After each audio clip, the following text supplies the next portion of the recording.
Zakaj je Gospod Jezus Kristus največji človek, ki je kdajkoli živel na naši prelepi zemlji?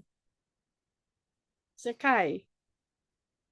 Ste se že to vprašali kdaj?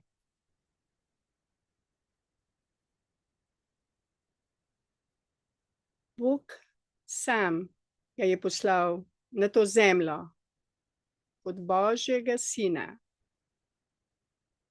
ki je bil resnično prvorojeni Božji sin.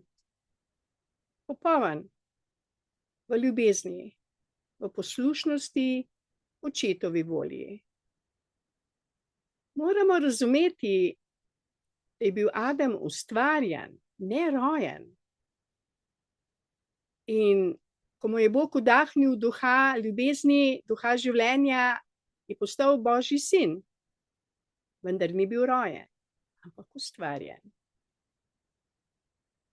Žal je prišlo do padca, ker Eva, njegova žena, ki je bila vzeta iz njegovega bistva, je prekršila Božji zakon in je šla v sodbo, v razlikovanje, kaj je dobro in kaj slabo.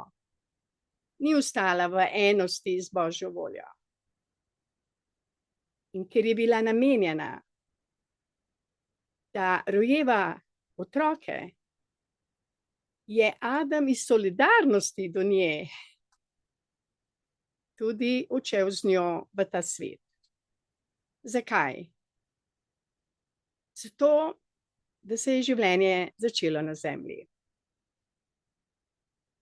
In ker se je začelo življenje po padcu, je rojevala v bolečini. Bratje so se med seboj sovražili, obsojali. Poznamo zgodbo, da je Kain ubil Abla.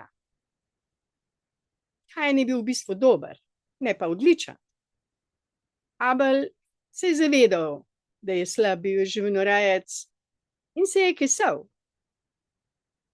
Kain kot dober si vzel sodbo v svoje roke in je on kaznoval svojega brata za njegove grehe. Bog nas ne kaznuje. Bog nas ljubi.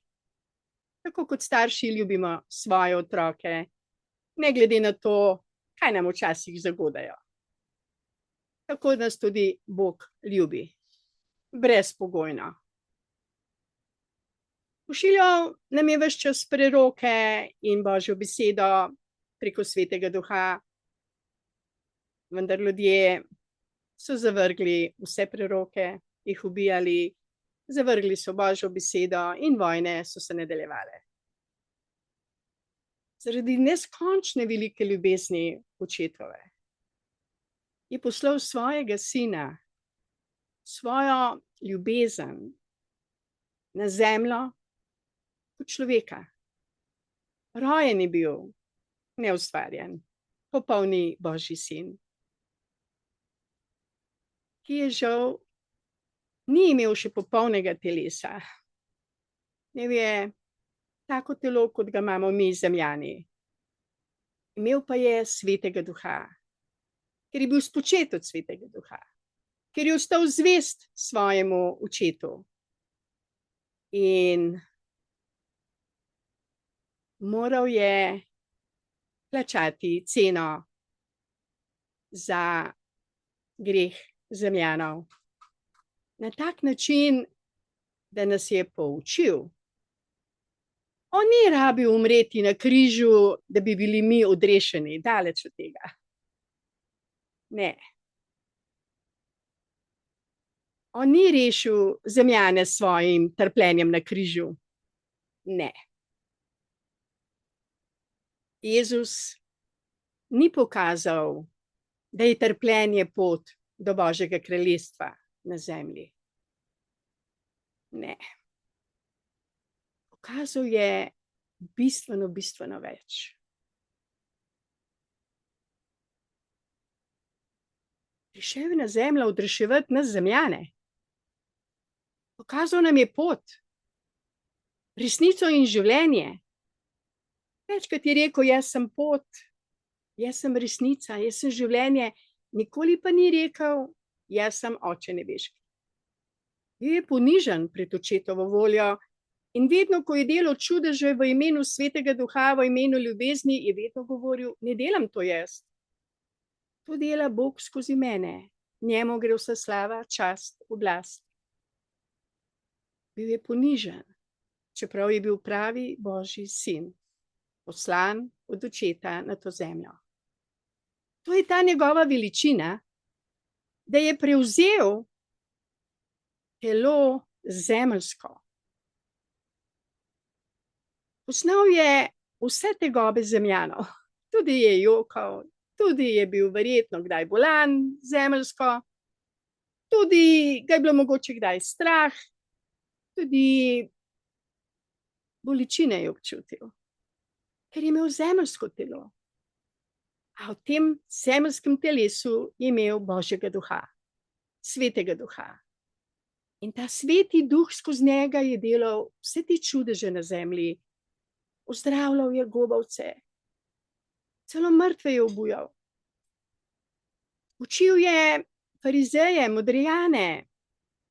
Bil je velik Božji človek na zemlji v telesu človeka, v padlem telesu človeka. Vendar je pokazal vsem nam, da to ni končna resnica, da Bog po Svetem duhu skozi njega ozdravlja, očiščuje gubavce, daje modrost, odrešuje, ozdravlja od slepote, od gluhote, ne v imenu svojem, ampak v moči Svetega duha, ki pa je od nekdaj, ki je alfa in omega in ki je še vedno tukaj. Tudi Gospod Jezus, ko je še živel na zemlji, je vedno govoril, ko bom odšel k očetu, ker je vedel, da bo odšel, ker je od tam prišel. Njegova domovina, njegov rojstni kraj je bilo Božje kraljestvo. Na zemljo je prišel samo kot služabnik Boga. Prišel je služiti. Ni se prišel mazohistično mučiti.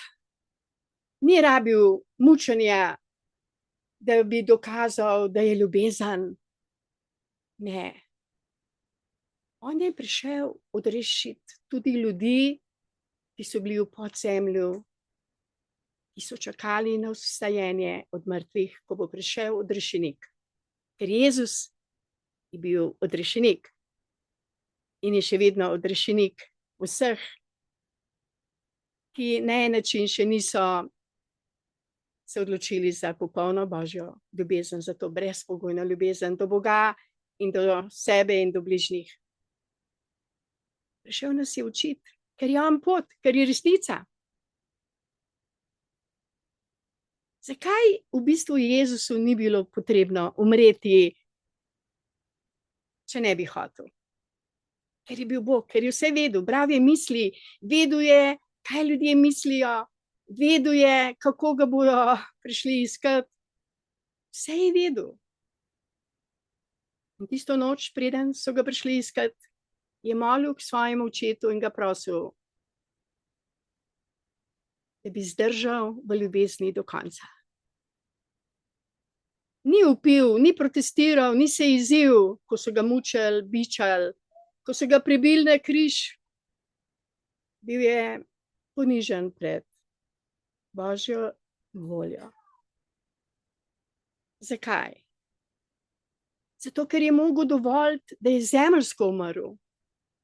Če ne bi dovolil, da bi zemeljsko umrl, ne bi mogel iti v podzemlje reševati Izraelcev, ki so umrli v veri v vstajenje, ko bo odrešenik prišel na zemljo, ker je bil pričakovan, napovedan. In poznamo zgodbo iz Svetega pisma. Matej 27. poglavje, 53. vrstica,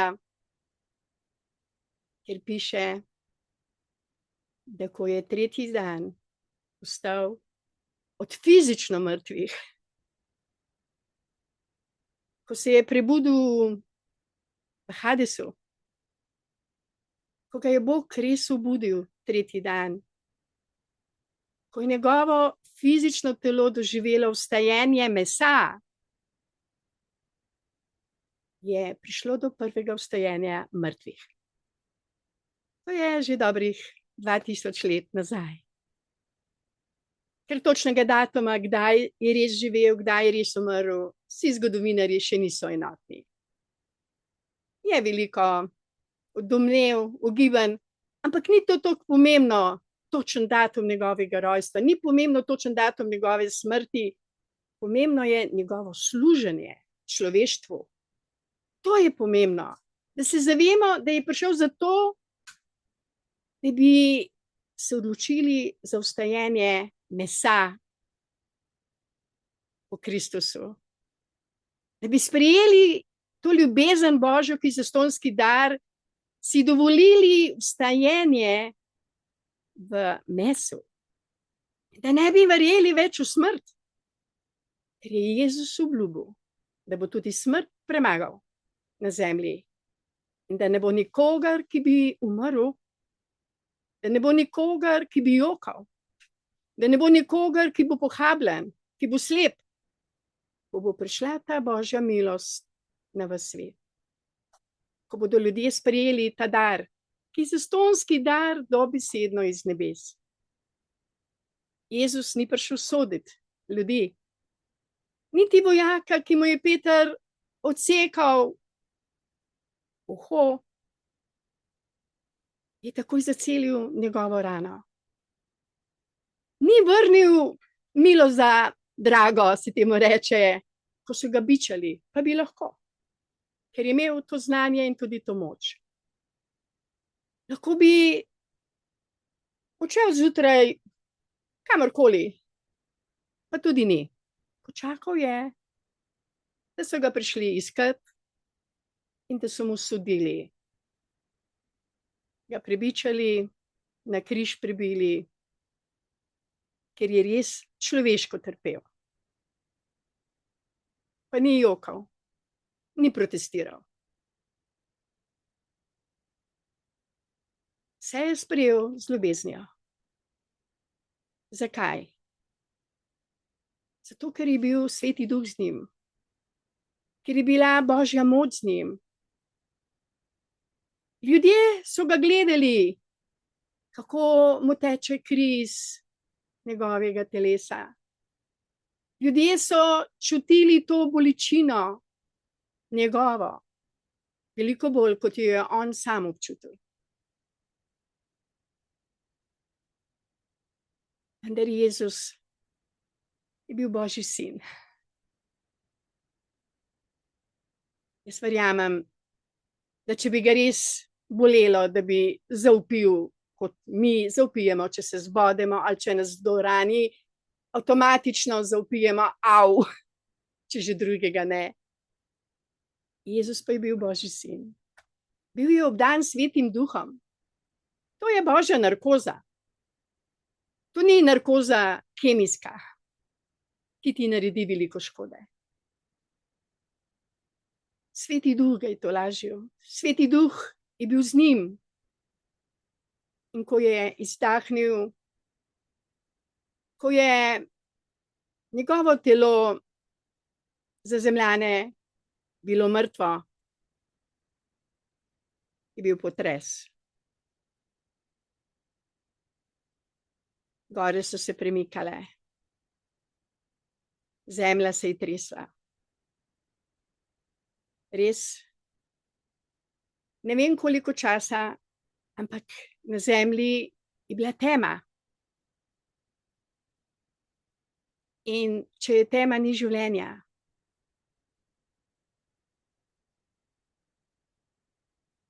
In človek, ki odhaja iz zemeljskega življenja v jezi, v sovraštvu, odhaja v temo. Samo ljudje, ki odhajajo v Kristusu z ljubeznijo, odhajajo v luči, v radosti in ljubezni. Kakor sta dve vrsti poroda z bolečino in brez bolečine, tako sta tudi dve vrsti smrti.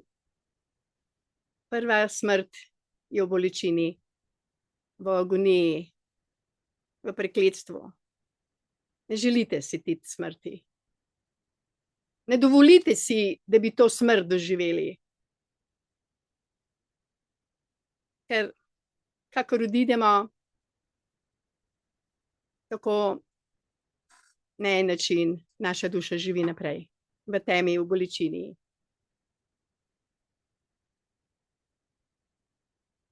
Tukaj smo na zemlji vsi.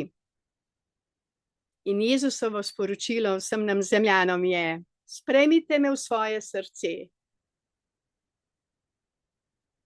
in hodite z ljubeznijo po tej zemlji. In ne dovolite, da bi živeli, kakor živi svet.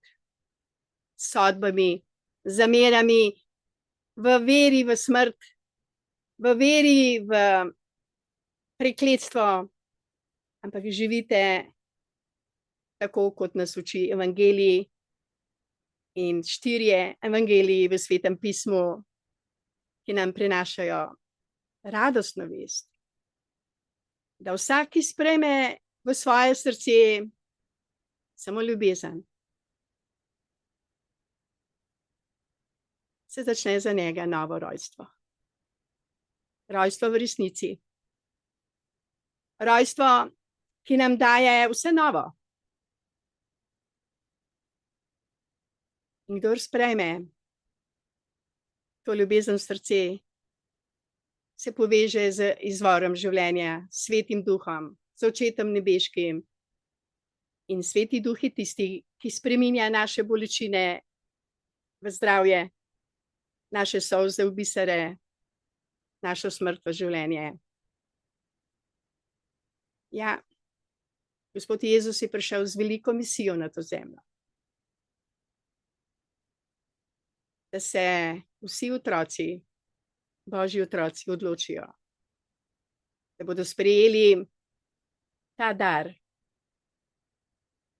da bodo verjeli v življenje po življenju, da bodo ljudje verjeli, da je možno obnoviti Božje kraljestvo na zemlji. Tisto kraljestvo, ki je na en način, ko je bilo ustvarjeno prvo življenje na zemlji, ki se ni nadaljevalo po Božji volji, ampak po umu, s pacom, iz raja, s sodbami, z jezami, z vojnami. In skrajni čas je, da se vsi zemljani odločimo za to ljubezen, ki prinaša samo lepo, ki prinaša življenje, ki prinaša vero in upanje, da obstaja večno življenje v telesu. In to v lepem, zdravem telesu, poveličenem telesu. Kakor sta Eva in Adam imela na začetku poveličeno telo in bi lahko živela večno, tako tudi mi, zemljani, ki nismo izbrani za nebeško kraljestvo, lahko živimo večno življenje v telesih. To je to pravo vstajenje. Jezus je še pred svojim križanjem pokazal svojim učencem, je pokazal svojim učencem, kdo je na gori spremenitve. Ko sta ga obiskala Mojzes in Ilija. Ker pomeni, da Jezus ni rabil križanja, da je imel vstajenski dan.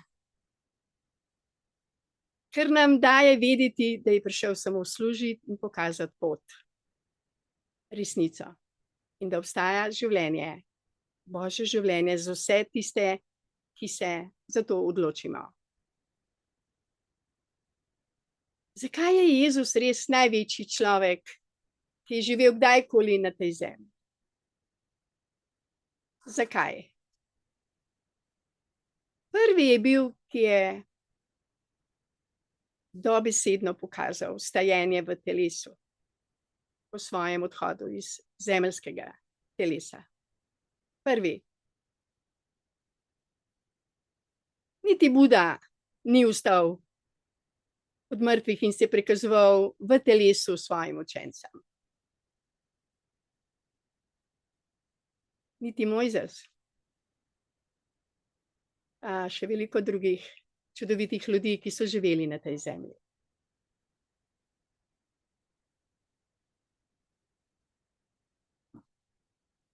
Ja. Bliža se velika noč. To ni šunka.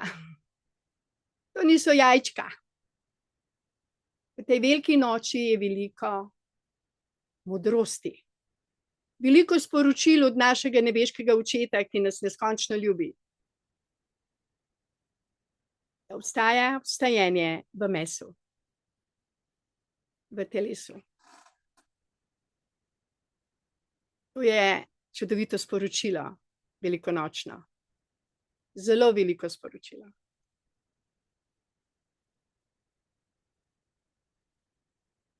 Veliko ljudi dela čudeže, ozdravlja. Ja, res je. So čudoviti misionarji na zemlji, res je. Veliko nas je, ki širimo evangelij, res je. Toda nihče, prav nihče, ne more zavzeti tega mesta, ki ga ima Gospod Jezus Kristus. Samo on je bil prvi in pravi Božji sin, ki se je rodil na tej zemlji. In samo, ko ga sprejmemo z vsem svojim srcem in dovolimo, da nas vodi Sveti Duh, ki je poslan iz neba za vse nas, bomo tudi deležni vseh modrosti, milosti in radosti, ki je namenjena vsem, ki želimo sprejeti to preprosto resnico, da je Jezus Kristus prvorojeni Božji sin.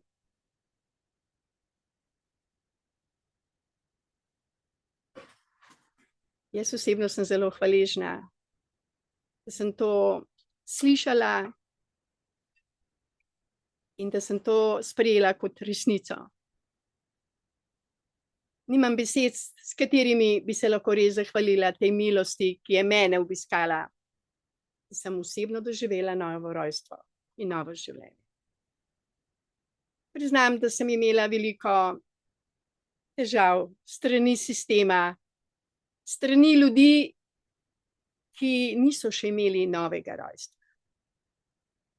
Tudi Jezus je imel težave. In vsi, ki imajo to ljubezen, ki so jo imeli, imajo z sistemom izzive. Vendar Jezus kot veliki učitelj nas uči, molite za svoje sovražnike. Blagoslavljajte jih, ker to je edina pot, da se bodo tudi oni spreobrnili, spregledali in odločili za ljubezen, ki daje radost, mir, ljubezen. Društvo Belis ima v prvi alineji 9. člena zapisano, da je brezpogojna ljubezen naše vodilo. Imamo izzive vsi, tudi jaz, tudi moj mož, marsikdo od nas, vendar imamo zagotovilo, da če bomo želeli, prosili, bomo dobili pomoč dobesedno iz neba. In ta pomoč je darilo, je milostljivi dar. Kot je dar, ko odpremo pipo in voda teče. Nič nismo naredili, da imamo v stanovanjih pipe in da voda teče. Tudi ta voda življenja teče dobesedno iz nevidnega nebeškega sveta. Za nas, za naše zdravje, za našo srečo, za naš notranji mir. In obljuba je dana, da bomo prav vsi z ljubeznijo sprejeli to brezpogojno ljubezen in jo darovali sebi in vsem bližnjim. Hvala lepa za današnjo vašo pozornost.